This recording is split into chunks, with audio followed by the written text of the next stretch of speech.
সংবাদ সবাইকে স্বাগত জানাচ্ছি। আমি ফিরোজ তোহা। শুরুতেই সংবাদ শিরোনাম।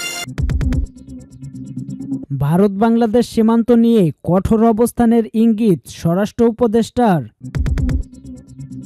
প্রতিবেশীর সঙ্গে বিরূপ সম্পর্ক চায় না বিএনপি, যা বলছেন নজরুল ইসলাম খান। আওয়ামী লীগ ক্ষমতায় এলে গণ অভ্যুত্থানকারীদের কাঠগড়ায় দাঁড়া করাবে নূর। ভারত বাংলাদেশ সীমান্ত নিয়ে কঠোর অবস্থানের ইঙ্গিত স্বরাষ্ট্র উপদেষ্টার।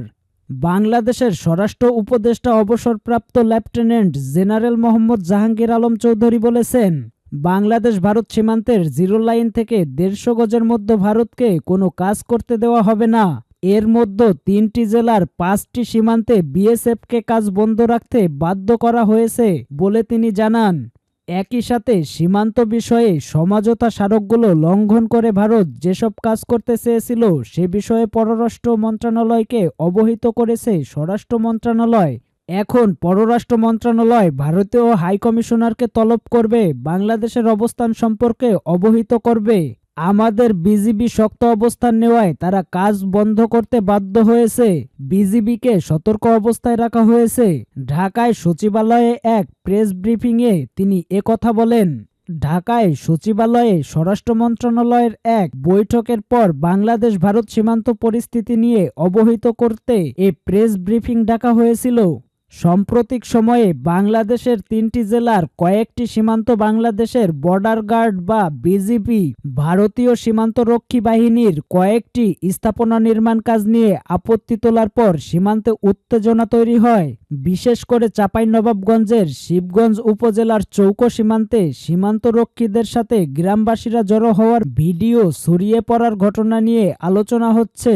বাংলাদেশের অন্তর্বর্তী সরকারের সাথে নানান ইস্যুতে টানাপোড়েনের মধ্য দিয়েই নতুন করে আবার সীমান্ত ইস্যু সামনে এলো। বিশেষ করে ভারতীয় সীমান্ত রক্ষীরা কয়েকটি এলাকায় কাঁটাতারের বেড়া নির্মাণ কাজ শুরু করার পর বাংলাদেশের তরফ থেকে তীব্র প্রতিবাদ করা হচ্ছে। স্বরাষ্ট্র উপদেষ্টা যা বললেন, প্রেস ব্রিফিংয়ে স্বরাষ্ট্র উপদেষ্টা জাহাঙ্গীর আলম চৌধুরী জানান, বাংলাদেশ ও ভারতের মধ্যে সীমানা নির্ধারণ ও উভয় দেশের সীমান্তরক্ষী বাহিনীর সাথে এ পর্যন্ত 4টি সমঝোতা স্মারক স্বাক্ষরিত হয়েছে। তিনি বলেন, বাংলাদেশ ভারত যুগ্ম সীমান্ত নির্দেশাবলী 1975 অনুযায়ী উভয় দেশের শূন্য লাইনের 150 গজের মধ্যে প্রতিরক্ষা সামর্থ্যতা সম্বলিত যে কোনো কাজ সম্পন্নের বিষয়ে সুস্পষ্ট নিষেধাজ্ঞা রয়েছে।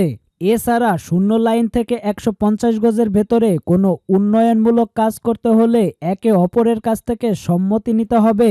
সম্মতি ছাড়া তারা করতে পারবে না। তারা কাজ শুরু করেছিল, কিন্তু বিজিবি শক্ত অবস্থান নেওয়ায় তা বন্ধ করতে বাধ্য হয়েছে বলে তিনি জানান। জানা গেছে, ভারত ও বাংলাদেশের মধ্যে বিদ্যমান 4156 কিলোমিটার সীমান্তের মধ্যে 3271 কিলোমিটারে কাঁটাতারের বেড়া দিয়েছে ভারত। বাকি আছে 855 কিলোমিটার এবং এরই বিভিন্ন অংশে স্থাপনা নির্মাণ শুরু করলে বিজিবি তীব্র আপত্তি জানায়। কর্মকর্তারা বলেছেন, এ আপত্তি জানানোর মূল কারণ হল চাঁপাইনবাবগঞ্জ 3 বিঘা করিডোর, নওগাঁর পত্নীতলা ও লালমনিরহাটের ভারতীয়রা জিরো লাইন থেকে 150 গজের মধ্যেই নির্মাণ কাজ শুরু করেছে, যা উভয় দেশের সমঝোতা অনুযায়ী হওয়ার কথা নয় বলে বাংলাদেশ মনে করে।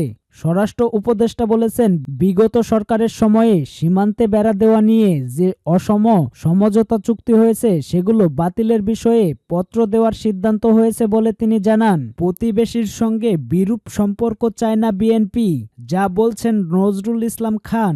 প্রতিবেশী রাষ্ট্রের সঙ্গে বিরূপ সম্পর্ক চায় না বলে জানিয়েছেন বিএনপির স্থায়ী কমিটির সদস্য নজরুল ইসলাম খান।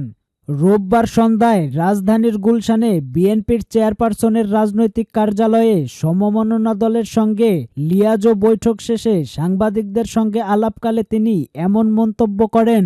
নজরুল ইসলাম খান বলেন, অন্তর্বর্তী সরকারকে জনপ্রিয় দেখতে চায় বিএনপি। জনগণের দুর্ভোগ হয় এমন সিদ্ধান্ত পরিহার করতে হবে। পাশাপাশি প্রতিবেশী রাষ্ট্রের সঙ্গে বিরূপ সম্পর্কে চায় না বিএনপি। সীমান্তে যে সিদ্ধান্তই নেওয়া হোক না কেন, দুই প্রতিবেশী আলোচনা করে করা উচিত বলে মন্তব্য করেন তিনি। এ সময় ফ্যাসিবাদী আওয়ামী লীগ সরকারের সমালোচনা করে বিএনপির এ সিনিয়র নেতা। তিনি বলেন, হাসিনা সরকার গণতন্ত্রের নামে প্রহসন করেছে। ফ্যাসিবাদ বিলোপের খুশি স্থায়ী করতে গণতন্ত্র পুনঃপ্রতিষ্ঠার বিকল্প নেই। তিনি দ্রুত সময়ে প্রয়োজনীয় সংস্কারের কাজ শেষ করারও তাগিদ দেন। নজরুল ইসলাম বলেন, যেগুলো প্রয়োজন সেসব সংস্কার দ্রুত সেরে নির্বাচন করা উচিত। এছাড়া বৈঠকে আইন শৃঙ্খলা পরিস্থিতি ও প্রাতিষ্ঠানিক নানা বিষয় নিয়ে কথা হয়েছে বলে তিনি জানান। সাংবাদিকদের সঙ্গে আলাপকালে লেবার পার্টির ডক্টর ইরান বলেন, সবার আগে নির্বাচন দিয়ে গণতন্ত্র প্রতিষ্ঠা করতে হবে। সরকার ঠিকমতো দেশ পরিচালনা করতে পারছে না বলে আমরা মনে করি। ভ্যাটের ফলে দ্রব্যমূল্যের কয়েক গুণ দাম বাড়বে। তিনি আরও বলেন, আগামী জুনের মধ্যে সরকার চাইলে জাতীয় নির্বাচন সম্ভব বলে জনগণ মনে করে। তাই দ্রুত নির্বাচনের রোডম্যাপের আহ্বান জানাই। আওয়ামী লীগ ক্ষমতায় এলে গণ অভ্যুত্থানকারীদের কাঠগড়ায় দাঁড়া করাবে। নূর। আওয়ামী লীগ ক্ষমতায় এলে গণ অভ্যুত্থানের সঙ্গে জড়িতদের বিচারের কাঠগড়ায় দাঁড় করাবে বলে মন্তব্য করেন গণ অধিকার পরিষদের সভাপতি এবং সাবেক ভিপি নুরুল হক নূর। তিনি বলেন, আওয়ামী লীগ যদি কখনো ক্ষমতায় আসতে পারে তাহলে এ গণ অভ্যুত্থানকে ষড়যন্ত্র ও দেশদ্রোহী হিসাবে চিহ্নিত করবে। এর জন্য অনেককে বিচারের কাঠগড়ায় দাঁড় করাবে। তিনি বলেন, এখনো কেউ টের পাচ্ছে না। কেউ দল গঠন নিয়ে ব্যস্ত, আবার কেউ ধান্দা নিয়ে ব্যস্ত, ক্ষমতায় যাওয়ার জন্য ব্যস্ত হয়ে আছেন। অথচ যে ফ্যাসিস্টের বিরুদ্ধে আমরা লড়াই করলাম সেই গণহত্যাকারীদের বিচারের দাবিতে কোনো দলের আওয়াজ নেই। বরং সবাই তাদের রাজনৈতিক স্পেস দিতে চায়, আগামী নির্বাচনে সুযোগ দিতে চায়। রোববার জাতীয় প্রেস ক্লাবের সামনে জুলাই আগস্টের গণ অভ্যুত্থানে সম্মুখ সারির আহত ছাত্র জনতার উদ্যোগে আয়োজিত জুলাই আগস্টের গণ অভ্যুত্থানে আহত এবং নিহতদের পরিবারের পুনর্বাসন, রাষ্ট্রীয় সম্মাননা, মানসিক ভাতা ও সুচিকিৎসার দাবিতে মানববন্ধনে তিনি এসব কথা বলেন। নুরুল হক নূর বলেন, বিএনপির বিকল্প যদি শক্তিশালী কোনো রাজনৈতিক দল গড়ে না ওঠে, আবারও আওয়ামী লীগের আসার সুযোগ থাকবে। আওয়ামী লীগকে কামব্যাক করানোর জন্য ভারত হাজার হাজার কোটি টাকা ইনভেস্ট করবে। কাজেই আওয়ামী লীগের বিচারের দাবিতে সবাইকে সোচ্চার হতে হবে। আওয়ামী লীগকে এদেশে মাথাচাড়া দিয়ে উঠতে দেওয়া যাবে না। তিনি বলেন, দেশকে ভালো রাখতে হলে এই অন্তর্বর্তী সরকারকে সমর্থন করতে হবে। আমাদের নিজের ভালোর জন্য এ সরকারকে আরও কিছুদিন রাখতে হবে। আমাদের প্রত্যাশা ছিল সরকার ছোট ছোট কিছু জায়গায় তাৎক্ষণিক কিছু ভূমিকা নেবে, তড়িৎ অ্যাকশন নেবে। সেটি কিন্তু আমরা দেখতে পাচ্ছি না। সরকার এবং জুলাই ফাউন্ডেশনের উদ্দেশ্যে নূর বলেন, 15 দিনের মধ্যে নিহতদের নিখুঁত তালিকা এবং আহতদের তালিকা করে আহতদের মিনিমাম 50 লাখ টাকা করে দিতে হবে, নিহতদের 1 কোটি টাকা করে দিতে হবে। নুরুল হক নূর বলেন, এখন রাজনৈতিক পরিস্থিতি খুবই অস্থিতিশীল। সরকার এবং বিভিন্ন রাজনৈতিক দল মুখোমুখি হয়ে যাচ্ছে।